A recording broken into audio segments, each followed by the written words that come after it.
పథకాలపై ఎమ్మెల్యే కోమటిరెడ్డి రాజగోపాల్ రెడ్డి సంచలన వ్యాఖ్యలు చేశారు. రైతు భరోసాలో ఇచ్చిన హామీ మేరకు కాకుండా కొంత నగదు తగ్గించామన్నారు రాజగోపాల్ రెడ్డి. ప్రభుత్వ ఆర్థిక పరిస్థితి బాగోలేక ఇబ్బందులు పడుతున్నామని, అందుకే గ్రామ ప్రజలు ప్రభుత్వాన్ని తిడుతున్నారని, కేసీఆర్ని ఇంకా మెచ్చుకుంటున్నారని అన్నారు. పేదలకు పథకాలు అందించాలన్నదే ప్రభుత్వ లక్ష్యం. ఎన్ని అప్పులు చేసైనా పథకాలు అమలు చేస్తామన్నారు రాజగోపాల్. అంటే ఎంత ఎకరానికి 6,000 ఒకసారి, అంటే 2 సార్లు కలిపి 12,000. దాంట్లో కూడా కొంచెం డుంకి కొట్టినాం. ఎట్లా అంటే 7,500 ఇస్తామని చెప్పినాం, అవునా? కానీ ఇక వేస్తే మీకు ఏం చెప్పాలి? ఉన్నట్టు చెప్పిన రాష్ట్ర ఆర్థిక పరిస్థితి బాగలేకపోవడం వల్ల రైతు బంధు మీకు తెలుసు, రైతు భరోసా పేరు మార్చింది. రైతు భరోసా కూడా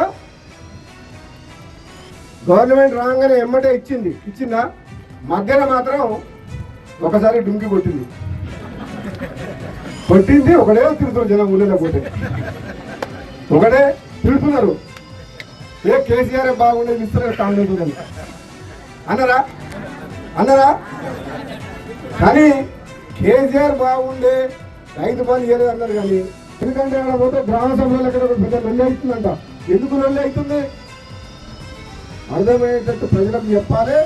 ప్రభుత్వ ఆలోచన ఎంతసేపు పేదవాళ్లకు సంక్షేమ పథకాలు అందాలన్నదే ఈ కాంగ్రెస్ పార్టీ ప్రభుత్వ లక్ష్యం, మా లక్ష్యం.